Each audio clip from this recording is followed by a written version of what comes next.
ಓಂ ರಾಮಕೃಷ್ಣಾಯ ನಮಃ. ನಿತ್ಯಭಕ್ತಿ ಕಾರ್ಯಕ್ರಮಕ್ಕೆ ಸುಸ್ವಾಗತವನ್ನು ಕೋರುತ್ತಾ, ಸರ್ವಾಂತರ್ಯಾಮಿ, ಸರ್ವವ್ಯಾಪಿ, ಸರ್ವಶಕ್ತ, ಎಲ್ಲ ಕಡೆ ಭಗವಂತನ ಒಂದು ಆವಿರ್ಭಾವ. ಭಗವಂತನ ಇಲ್ಲದೆ ಇರತಕ್ಕಂಥ ಜಾಗನೇ ಇಲ್ಲ. ಹಾಗಾಗಿ ನಮ್ಮ ಇತಿಹಾಸಕಾರರಾಗ್ಬೋದು, ಋಷಿಮುನಿಗಳಾಗ್ಬೋದು, ದಾಸವರೇಂದ್ರಾಗ್ಬೋದು, ಇವರೆಲ್ಲರೂ ಕೂಡ ಅದನ್ನೆಲ್ಲೋ ಒಂದು ಕಡೆ ನಿರೂಪಿಸ್ಬಿಟ್ಟಿದ್ದಾರೆ. ಭಗವಂತ ಎಲ್ಲ ಕಡೆ ಇದ್ದಾರೆ. ಹಾಗಾಗಿ ನಮ್ಮಲ್ಲಿ ಏನಾಗಿದೆ ಅಂತ ಹೇಳಿದ್ರೆ, ನಾವು ಮನೆಯಲ್ಲಿ ಪೂಜೆ ಮಾಡ್ತೀವಿ, ದೇವಸ್ಥಾನಕ್ಕೆ ಹೋಗಿ ಅಲ್ಲಿ ಪೂಜೆ ಮಾಡ್ತಕ್ಕಂಥದ್ದು ಅಥವಾ ಪೂಜೆ ಮಾಡಿಸ್ಕೊಳ್ತಕ್ಕಂಥದ್ದು, ಯಜ್ಞ ಯಾಗಾದಿಗಳನ್ನು ಹೋಮಗಳನ್ನು ಕೂಡ ಮಾಡ್ಕೋತೀವಿ. ನಮ್ಮ ಮನಸ್ಸಿಗೆ ಇಚ್ಛೆ ಬಂದ ಹಾಗೆ ಭಗವಂತನನ್ನು ತೃಪ್ತಿಪಡಿಸೋಕೆ ಎಲ್ಲ ವಿಧದಲ್ಲೂ ಕೂಡ ನಾವು ಷೋಡಶೋಪಚಾರ ಪೂಜೆಗಳನ್ನು ಕೂಡ ಮಾಡ್ಕೋತೀವಿ. ಆದರೆ ನಮ್ಮಲ್ಲಿ ಇನ್ನೂ ಈಸಿಯಾಗಿ, ಇನ್ನೂ ಸುಲಭವಾಗಿ ಅಂತ ಹೇಳಿದಾಗ ಎಲ್ಲ ಕಡೆ ಕೂಡ ಭಗವನ್ನಾಮ ಸ್ಮರಣೆಯನ್ನು ಮಾಡ್ಕೋಬಹುದು. ಆ ಮಾಡಿಕೊಂಡಾಗ ಎಲ್ಲ ಕಡೆ ಕೂಡ ನಾವು ಭಗವಂತ ನಾಮ ಸ್ಮರಣೆ ಮಾಡ್ಕೊಂಡು ನಮ್ಮ ಜೀವನವನ್ನು ನಿರ್ವಹಣೆ ಮಾಡ್ಕೊಳ್ಳೋಕೆ ಹೋದಾಗ ಅಲ್ಲೂ ಕೂಡ ಭಗವಂತನ ಕೃಪೆಗೆ ಪಾತ್ರರಾಗ್ತೀವಿ. ನಾವು ಯಾವಾಗಲೂ ಹೇಳ್ತೀವಿ, ಸಮಯವನ್ನು ಹಾಳು ಮಾಡಬಾರ್ದು.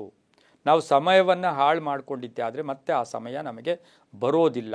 ಹಾಗಾಗಿ ನಮ್ಮ ಜೀವನದಲ್ಲಿ ಪ್ರಪ್ರಥಮವಾಗಿ ಎಲ್ಲ ಕಡೆ ಭಗವಂತನ ನಾಮಸ್ಮರಣೆಯನ್ನು ಮಾಡ್ಕೋಬೋದು. ಅದರ ಫಲ ಏನು, ಯಾವ ರೀತಿಯ ಫಲ ಸಿಗುತ್ತೆ ಅಂತಕ್ಕಂಥದ್ದನ್ನು ಪುಟ್ಟದಾಗಿ ನಾವು ಸಂಸಾರಿಗಳಾಗಿ ನಾವು ಇರ್ತಕ್ಕಂಥ ಮನೆಗಳಲ್ಲಿ ಈ ರೀತಿ ಎಲ್ಲೆಲ್ಲಿ ಭಗವಂತನ ನಾಮಸ್ಮರಣ ಮಾಡಿದ್ರೆ ಎಷ್ಟು ಫಲ ಸಿಗುತ್ತೆ ಅನ್ನೋದಕ್ಕೆ ಒಂದಷ್ಟು ಉದಾಹರಣೆಗಳನ್ನು ಕೊಡೋಣ. ಪ್ರಪ್ರಥಮವಾಗಿ ನಾವು ಸ್ನಾನ ಮಾಡ್ತೀವಿ. ಸ್ನಾನ ಮಾಡ್ತಕ್ಕಂಥ ಸಂದರ್ಭ, ಆ ಸ್ನಾನ ಮಾಡ್ತಾ ಇರ್ತಕ್ಕಂಥ ಸಂದರ್ಭದಲ್ಲಿ ಏನೋ ಬಾಯಿಗೆ ಬಂದಿದ್ದು ಯಾವುದೋ ಹಾಡಿರ್ಬೋದು, ಏನೋ ಮೆಲುಕಾಗ್ತಾ ಇರ್ತೀವಿ, ಏನೋ ಯೋಚನೆ ಮಾಡ್ತೀವಿ.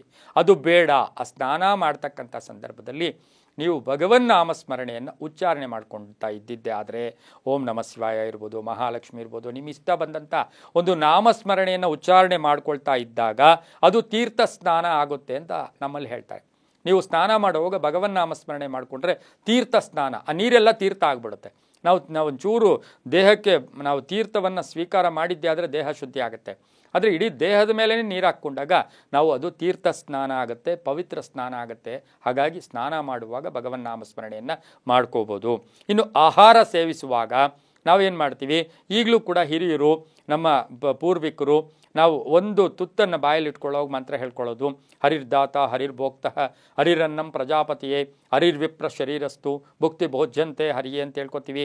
ಅನ್ನಪೂರ್ಣೆ ಸದಾಪೂರ್ಣೆ ಇವೆಲ್ಲ ಹೇಳ್ಕೊತೀವಿ. ಆದರೆ ಆಹಾರ ಸೇವಿಸುವಾಗ ನಾವು ಏನಾದರೂ ಮನಸ್ಸಿನಲ್ಲೇ ಒಂದು ಭಗವನ್ ನಾಮಸ್ಮರಣೆ ಮಾಡಿಕೊಂಡ್ರೆ ಆಹಾರ ಪ್ರಸಾದ ಆಗಿಬಿಡುತ್ತೆ.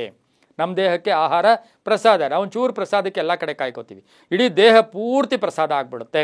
ಇದು ಕೂಡ ಆಗುತ್ತೆ. ಅದೇ ರೀತಿ ನಡೆಯುವಾಗ, ನಡೀತಾ ಇದ್ದೀವಿ, ವಾಕ್ ಮಾಡ್ತಾ ಇದ್ದೀವಿ, ಯಾವುದೋ ಒಂದು ಬೇರೆ ಬೇರೆ ದುಷ್ಟಾಲೋಚನೆಗಳನ್ನು ಬಿಟ್ಟು ನಡೆಯುವಾಗ ಏನಾದರೂ ಜಪ ಮಾಡಿಕೊಂಡು ಏನಾದರೂ ಭಗವನ್ ನಾಮಸ್ಮರಣೆ ಮಾಡಿಕೊಂಡ್ರೆ ತೀರ್ಥಯಾತ್ರೆಯ ಫಲ ಸಿಗತ್ತೆ. ನಾನು ತಿರುಪತಿ ಬೆಟ್ಟ ಹತ್ತಿ ಹೋದೆ, ನಾನು ಆ ದೇವಸ್ಥಾನವನ್ನು ಇಷ್ಟು ರೌಂಡ್ ಹಾಕಿದೆ, ಇಲ್ಲಿಂದ ಅಲ್ಲಿಗೆ ನಡ್ಕೊಂಡು ಹೋದೆ ಅಂತ ಹೇಳ್ತೀವಲ್ವ, ಇಲ್ಲೂ ನಡೀತಾ ಇರ್ತಕ್ಕಂಥ ಸಂದರ್ಭದಲ್ಲೂ ಕೂಡ ನಾವು ತೀರ್ಥಯಾತ್ರೆ ಫಲ ಸಿಗುತ್ತೆ. ಇನ್ನು ನಿದ್ರಿಸುವ ಮೊದಲು ಒಂದೇನಾದರೂ ಜಪ ಮಾಡಿ ಮಲಗಿಬಿಟ್ರೆ ಅಲ್ಲೂ ಕೂಡ ಧ್ಯಾನ ನಿದ್ರೆ ಬರುತ್ತೆ. ನಡೆದ್ರೆ ತೀರ್ಥಯಾತ್ರೆ, ಇಲ್ಲಿ ಧ್ಯಾನ ನಿದ್ರೆ ಬರುತ್ತೆ. ಕೆಲಸ ಕಾರ್ಯಗಳಲ್ಲಿ ಜಪಿಸ್ತಾ ಇದ್ದರೆ ಭಕ್ತಿಯನ್ನು ಕೊಡ್ತೀವಿ ಭಗವಂತನಿಗೆ. ಹಾಗಾಗಿ ದೇವರ ಮನೆಯಲ್ಲಿ ಜಪಸ್ಮರಣೆ ಮಾಡೋದ್ರಿಂದ ದೇವಾಲಯ ಆಗೋಗುತ್ತೆ. ದೇವರ ಮನೆ ದೇವಾಲಯ. ಸ್ನಾನ ಮಾಡುವಾಗ ತೀರ್ಥ ಸ್ನಾನ ಆಗಿಬಿಡುತ್ತೆ.